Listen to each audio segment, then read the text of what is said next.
Everyone, CDP class में आपका स्वागत है। आशा करती हूँ आप सब अच्छे होंगे और आपकी तैयारी भी बेहतरीन चल रही होगी। दोस्तों, आज हम चैप्टर 2 बाल विकास के सिद्धांत के टॉप और मोस्ट रिपीटेड क्वेश्चन सॉल्व करने वाले हैं। तो पेन और पेपर लेकर बैठ जाइए और वीडियो के एंड में मुझे अपना स्कोर बताना मत भूलना। चलिए शुरू करते हैं अपना फर्स्ट क्वेश्चन है हमारा, निचली कक्षाओं में शिक्षण की खेल पद्धति मूल रूप से आधारित है। ऑप्शंस आर शारीरिक शिक्षा कार्यक्रम के सिद्धांतों पर, शिक्षण पद्धतियों के सिद्धांतों पर, विकास एवं वृद्धि के मनोवैज्ञानिक सिद्धांतों पर, शिक्षण के समाजशास्त्रीय सिद्धांतों पर।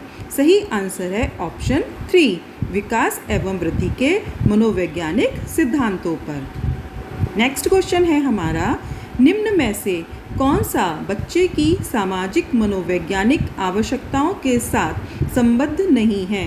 ये क्वेश्चन पूछा गया है आपका 2011 में। ऑप्शंस आर सामाजिक अनुमोदन अथवा सराहना की आवश्यकता, संवेगात्मक सुरक्षा की आवश्यकता, शरीर से अपशिष्ट पदार्थों का नियमित रूप से बाहर निकलना, सानिध्य की आवश्यकता। तो इसका सही आंसर है ऑप्शन 3।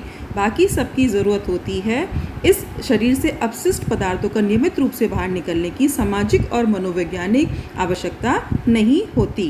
नेक्स्ट क्वेश्चन है हमारा, विकास कभी ना समाप्त होने वाली प्रक्रिया है, यह विचार किससे संबंधित है।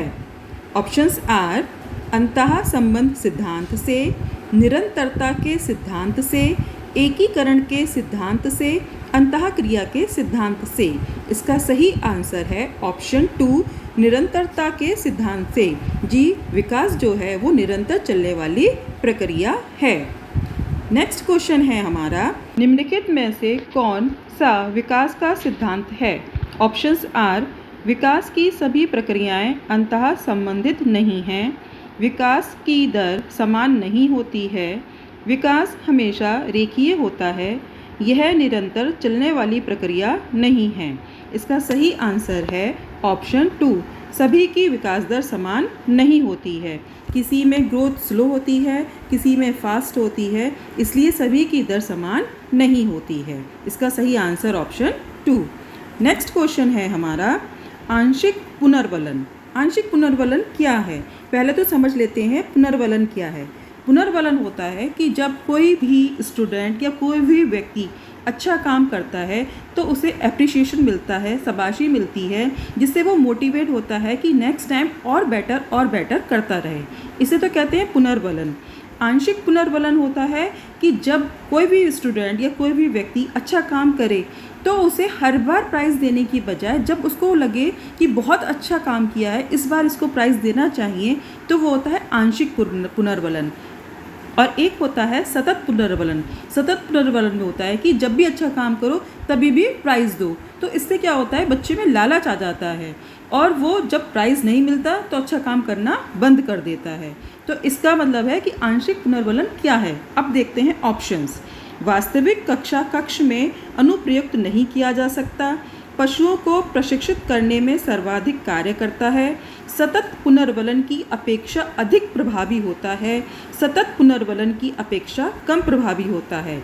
इसका सही आंसर है ऑप्शन 3, सतत पुनर्वलन की अपेक्षा अधिक प्रभावी होता है, क्योंकि इसमें एक चार्म होता है कि इस बार अच्छा करूँगा तो मुझे प्राइज़ मिलेगा, तो वो बच्चा हर बार और बेहतर करने की कोशिश करता है।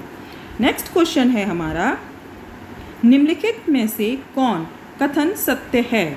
ऑप्शंस आर शिक्षक द्वारा प्रश्न पूछना संज्ञानात्मक विकास में बाधक है, विकास और सीखना समाज सांस्कृतिक संदर्भों से अप्रभावित रहते हैं, शिक्षार्थी एक निश्चित तरीके से सीखते हैं, खेलना संज्ञान और सामाजिक दक्षता के लिए सार्थक है। इसका सही आंसर है ऑप्शन 4। नेक्स्ट क्वेश्चन है हमारा, निम्नलिखित में से कौन सा बाल विकास का एक सिद्धांत नहीं है। ये क्वेश्चन आपका 2015 में आया है। ऑप्शंस आर विकास के सभी क्षेत्र महत्वपूर्ण हैं, सभी विकास परिपक्वन तथा अनुभव की अंतःक्रिया का परिणाम होते हैं, सभी विकास तथा अधिगम एक समान गति से आगे बढ़ते हैं। सभी विकास एक क्रम का पालन करते हैं। इसका सही आंसर है सभी विकास तथा अधिगम एक समान गति से आगे बढ़ते हैं, ऑप्शन 3। विकास का सिरा पदाभिमुख दिशा सिद्धांत व्याख्या करता है कि विकास किस प्रकार आगे बढ़ता है। ऑप्शंस आर भिन्नों से एकीकृत कार्यों की ओर, सिर से पैरों की ओर, ग्रामीण से शहरों की क्षेत्रों की ओर, सामान्य से विशिष्ट कार्यों की ओर। आप देख ही रहे क्वेश्चन में शिरा मीन्स सिर और पादाभिमुख मतलब पैरों की ओर। तो इसका सही ऑप्शन क्या होगा? सिरों से पैरों की ओर विकास होता है, ऑप्शन 2। नेक्स्ट क्वेश्चन है हमारा, निम्नलिखित में से कौन सा विकास का सिद्धांत नहीं है? ऑप्शंस आर विकास जीवन पर्यंत होता है, विकास परिवर्त्य होता है, विकास आनुवंशिकता एवं पर्यावरण दोनों के द्वारा प्रभावित होता है, विकास सार्वभौमिक है तथा सांस्कृतिक संदर्भ इसे प्रभावित नहीं करते हैं। इसका सही आंसर है ऑप्शन 4। विकास जीवन पर्यंत होता है, ये बात बिल्कुल सही है। विकास परिवर्त्य भी होता है, विकास आनुवांशिकता यानी कि हेरिडिटरी एवं पर्यावरण यानी कि एनवायरनमेंट दोनों से प्रभावित होता है। तो सार्वभौमिक है और सांस्कृतिक संदर्भ इसे प्रभावित नहीं करते, ये गलत है। चलिए देखते हैं नेक्स्ट एंड लास्ट क्वेश्चन हमारा, विकास का डैश सिद्धांत बताता है कि गामक कौशलों का विकास शरीर के मध्य से प्रारंभ होकर शरीर के सिरों की ओर बढ़ता है। ये क्वेश्चन आया है आपका 2022 में। इसके ऑप्शंस हैं अधोगामी, घुमावदार, शीर्षगामी, विशिष्टता।